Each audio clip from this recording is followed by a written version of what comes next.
안녕하세요. 차파리 박입니다. 오늘은 더뉴 K5 2세대 하이브리드 모델 중고차 시세 한번 보도록 할 거고요. 해당 차량은 2018년도부터 19년도까지 2년 정도 출고가 됐어요. 그리고 이전에 나왔던 K5 2세대 하이브리드 모델과 외형이 완전 틀리게 나왔어요. 그래서 제 개인적으로는 마음에 드는데 이제 약간 호불호는 있을 수 있다고 생각을 합니다. 그래서 이제 전산 보기 앞서서 제가 항상 말씀드리는 이 딜러 전산인 카매니저 환경 설정 조작에 대한 부분은 영상 밑에 더보기란에 보시면 제가 링크 남겨놓은 게 있으니까요. 그 부분 확인해 주시면 중고차 구입하실 때 조금 도움이 되실 거라고 생각을 합니다. 그래서 이제 앞에 화면 봐주시면 제가 지금 세팅을 해놨어요. 근데 대수가 몇 대 없어요. 보시는 것처럼 수도권에 21대밖에 없습니다. 아까 봤던 것처럼 18년도, 19년도 2년 정도밖에 안 나왔기 때문에 차가 그렇게 많지는 않아요. 이제 금액순으로 제가 정렬을 해놨고요. 가장 맨 위에서부터 보면 금액대가 1899만원이 가장 저렴한 것을 볼 수가 있고 여기 적어놓은 거 보면 무사고급이라고 되어 있어요. 그러면 이 차량은 사고가 있다는 뜻이겠죠. 이제 색깔은 검정 색깔인데 겉에 외관 이상 없고 등급은 프레스티지예요. 그래서 기본적인 옵션은 들어갔을 거라고 예상은 되고 이제 열선 들어가 있고 정품 내비 들어가 있고 스마트키, 후방 카메라 그리고 하이패스가 장착이 되어 있어요. 이 정도면 아주 무난하게 들어간 옵션이라고 보면 될 것 같고 이제 성능 기록부 보시면 용도 이력은 있습니다. 그리고 밑에 보시면 교환된 데가 두 군데가 있어요. 조수석 뒷문짝이 교환이 되어 있고 뒤엔다가 교환이 되어 있습니다. 여기 뒷문짝만 교환이 됐으면 무사고로 들어가는데 이제 뒤엔다까지 교환이 되어 있기 때문에 이 차는 사고로 들어가는 부분이고 이쪽 뒤엔다 쪽은 이제 판금이나 교환을 하려면 필러랑 연결이 되어 있기 때문에 잘라서 용접을 해야 돼가지고 사고로 들어가는 부분이고 실제로 운행하는데 크게 지장이 있거나 그러지는 않습니다. 그래서 구매를 하셔도 되긴 합니다. 키로수가 되게 짧잖아요. 그래서 저는 이 정도면 사고가 있다고 하더라도 안심하고 판매를 할 수 있을 것 같고요. 그리고 밑에 누유는 없다고 되어 있고 특이사항에 보시면 트렁크 리드 탈부착이라고 되어 있네요. 그래서 뒤에 트렁크 리드를 한번 뗐다가 다시 붙였다는 뜻이죠. 그리고 차량 들어온 날짜는 10월 28일 날 들어왔어요. 아직 채 한 달이 되지 않은 차량이기 때문에 저는 나쁘지 않을 듯 보여집니다. 다만 용도 이력이 있다는 게 조금 아쉬운 부분이고요. 그리고 밑에 보시면 이제 1970만원짜리가 있고요. 금액이 한 70만원 정도가 더 올랐는데 흰 색깔이기는 한데 키로수가 10만 킬로가 넘었어요.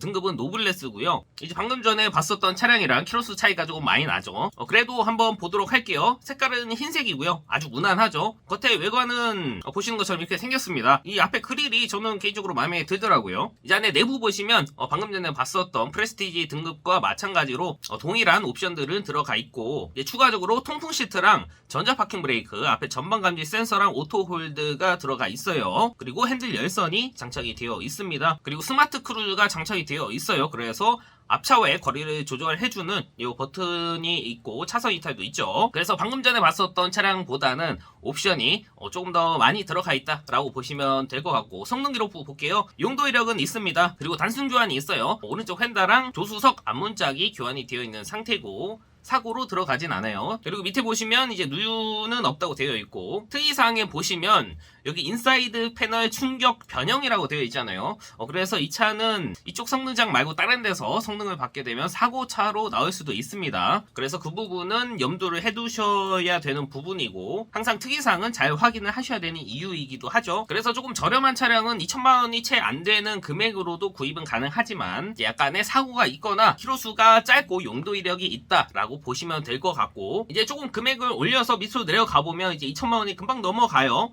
그러면 이제 키로수가 점점 짧아집니다. 2200만원대로 가면 한 5만 킬로에서 6만 킬로대도 있고 4만 킬로대도 있어요. 그 중에서도 한번 비교해볼게. 검정색이고 4만 킬로 탄 게 있어요. 금액은 2280만원으로 아까 맨 처음에 봤었던 1899만원짜리 차량과 비교를 해봤을 때 거의 금액이 300만원 정도 차이가 있잖아요. 키로수 차이는 크게 나진 않는데 어떤 게 차이가 있는지 한번 비교를 해보도록 하겠습니다. 이 차는 이제 노블레스이기 때문에 이제 등급은 더 높은 부분이고 스마트 크루즈가 빠져있는 것을 볼 수가 있고요. 후방 카메라는 당연히 들어가고 아쉽게도 통풍 시트, 전자 파킹 브레이크가 빠져있는 것을 볼 수가 있죠. 노블레스에서도 안 들어간 게 있어요. 그래서 이 정도 옵션이면 프레스티지하고 크게 차이는 없다라고 보시면 될 것 같아요. 다만 사고가 없어요. 완전 무사고 차량이고 밑에 누유 없다고 되어 있고 특이사항에도 별다른 내용이 없어요. 있어요. 근데 노블레스긴 하지만 프레스티지 등급과 옵션 차이가 거의 없고 이제 사고 유무가 차이가 있기는 하지만 금액이 300만원이 차이 난다. 그러면 저는 조금 생각을 해볼 것 같아요. 이제 같이 용도 이력이 있다는 가정하에 처음에 봤었던 이 차량과 사고 부위가 이 두 군데밖에 차이가 없는데 금액이 380만원이 차이가 난다. 저는 그러면 그냥 이 차를 선택을 할 것 같아요.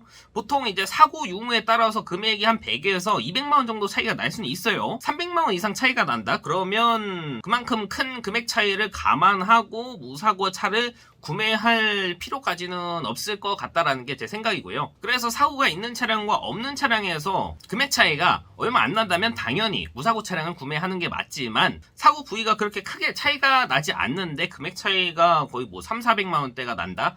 그러면 한 번쯤 고민을 해볼 필요가 있다는 거죠. 저 같은 경우에는 너 이 둘 중에서 뭐 살래 하면 저는 왼쪽 차량을 선택을 할 것 같아요. 그리고 조금 더 이제 밑으로 내려가서 2,300만 원대로 가면 노블레스 스페셜 차량이 있습니다. 그러면 이제 옵션이 더 들어간 차량들이겠죠. 색깔은 약간 이제 군청색 느낌이에요. 그리고 안에 보시면 이제 시트랑 차량 내부 인테리어가 이제 브라운 계열로 되어 있는 것을 볼 수가 있고요. 그리고 옵션 보시면 이제 스마트 크루즈 장착되어 있고요. 통풍 시트랑 어라운드 뷰도 장착이 되어 있죠. 그래서 지금처럼 어라운드 뷰도 정상적으로 잘 동작되는 것을 볼 수가 있고, 이제 뒷자리 열선이랑 뭐 워크인이나 이제 스마트 키, 이제 기본적인 옵션들은 들어가 있는 상태다라고 보시면 될 것 같아요. 그래서 이 정도면 거의 풀옵션급이라고 보시면 될 것 같고, 이제 성능 기록부 보도록 하겠습니다. 용도 이력은 있네요. 아쉽게도. 다만 사고는 없고요. 완전 무사고 차량에 밑에 누유 없다고 되어 있고, 특이사항에 보시면 별다른 내용이 없네요. 차는 7월 19일날 들어왔어요. 이제 한 4개월 다 돼가는 차량인데 그동안 왜 안 나갔을까? 제가 봤을 때는 아마 금액대가 조금 비싸지 않나 하는 생각이 들기는 하는데, 아무래도 저는 크게 상관이 없는데 용도 이력이 있고 없고 차이가 조금 있는 것 같아요. 그래서 금액이 조금 더 저렴했으면 좋겠다라는 생각이 드는 편이고요. 그리고 바로 밑에 보시면 이제 2,399만원, 이제 2,400만원까지 왔어요. 흰 색깔이고요. 7만 킬로 정도 주행했는데 1인 신조 차량이고 파노라마 썬루프 완전 풀옵션이라고 하니까 뭐 보도록 하겠습니다. 이제 겉에 외관 보시면 흰 색깔 차량이고 위에 썬루프가 장착이 되어 있죠. 항상 흰색은 썬루프가 장착이 되어 있는 게 이뻐요. 그래서 가능하면 저는 흰 색깔 차량을 구입하실 거라면 썬루프가 있는 것을 구입하는 걸 추천해 드리고요. 나중에 판매하실 때도 썬루프가 있는 것과 없는 것과 금액 차이도 있고 조금 더 금액을 더 받을 수 있다 라고 보시면 좋을 것 같아요. 이제 안에 내부 보시면 스마트 크루즈 장착이 되어 있고요. 어라운드 뷰 장착되어 있습니다. 뭐 이 정도 옵션이면 거의 다 들어가 있다고 보시면 될 것 같아요. 그리고 상단에 썬루프가 장착이 되어 있죠. 성능 기록부 보시면 용도 이력도 없어요. 아까 1인 신조 차량이라고 했잖아요. 다만 교환된 데가 한 3군데 정도 있습니다. 운전석 앞뒤 문짝이 교환이 되어 있고 오른쪽 휀다가 교환이 되어 있어요. 사고로 들어가진 않지만 교환된 부위가 3군데 정도 있기 때문에 이 부분은 조금 아쉽다. 운행하는 데는 전혀 지장 없어요. 그리고 밑에 보시면 누유 없다고 되어 있고, 특이사항에 보시면 쿼터 패널 도장 수리라고 되어 있습니다. 진짜 도장 수리라고 한다면 사고로 들어가진 않는데 만약에 판금이 들어갔다 그러면 사고차가 될 수도 있어요. 그래서 만약에 이런 게 있다고 한다면 실제로 가서 판금이 돼 있는지 아닌지 잘 확인할 필요가 있다라고 보시면 될 것 같아요. 차는 11월 2일날 들어왔습니다. 그래서 이제 한 10일 정도 됐어요. 들어온 지는 얼마 안 됐기 때문에 지금 차 상태가 뭐 크게 이상이 있거나 그렇지는 않을 건데, 이제 방금 전에 말씀드린 이 특이사항 부분에 쿼터 패널 도장 수리 이 부분만 잘 확인하시면 될 것 같습니다. 그리고 조금 더 밑으로 내려가면 2,490만원에 65,000km 정도 주행했고요. 흰 색깔에 썬루프 빼고 풀옵션이 들어간 차량이 있네요. 그리고 2,400만원이 넘어가니까 2만 킬로대에 있는 차량들도 있어요. 이 정도면 거의 새 차급이라고 보시면 될 것 같죠. 그래서 오늘은 더뉴 K5 2세대 하이브리드 모델 시세 한번 봤습니다. 대수가 그렇게 많지는 않아서 비교해볼 차가 많지는 않았지만 그래도 이 정도만 본다고 하더라도 이제 전체적인 시세를 볼 수가 있었고, 이제 용도 이력이 있고 사고가 조금 있는 차량들은 이제 2천만원 이내에서도 충분히 구입이 가능했던 부분이고, 이제 웬만한 건 2천만원 초중반대에서도 거의 다 용도 이력이 있는 편이었어요. 다만 사고 유무의 차이라던가 옵션 차이에 따라서 금액이 조금 변동하는 것을 볼 수가 있었고, 이제 나는 거의 풀옵션급으로 보고 싶어 하시는 분들은 거의 한 2,400만원대까지 가야지 이제 썬루프랑 어라운드 뷰, 스마트 크루즈가 들어간 풀옵션급 차량을 볼 수가 있었습니다. 그리고 지금까지 보셨던 영상이 도움이 되셨다면 좋아요 버튼 한번 눌러주시면 감사할 것 같고요. 혹시라도 오늘 보셨던 K5 말고 또 다른 차 시세가 궁금하다 하시면 이제 위에 있는 번호로 따로 연락을 주셔도 되고요. 아니면 댓글 남겨주시면 제가 참고해서 또 다른 영상 시세에 올려보도록 하겠습니다. 그리고 중고차를 구매하는 데 있어서 혹시 궁금한 사항이나 상담이 필요하시면 언제든지 연락 주셔도 되니까요. 제가 자는 시간만 아니면 상담 도와드리도록 하겠습니다. 부담 없이 언제든 연락 주셔도 되고요. 그럼 오늘 영상은 여기까지 하도록 할 거고 저는 또 다음 영상에서 뵙도록 하겠습니다. 감사합니다.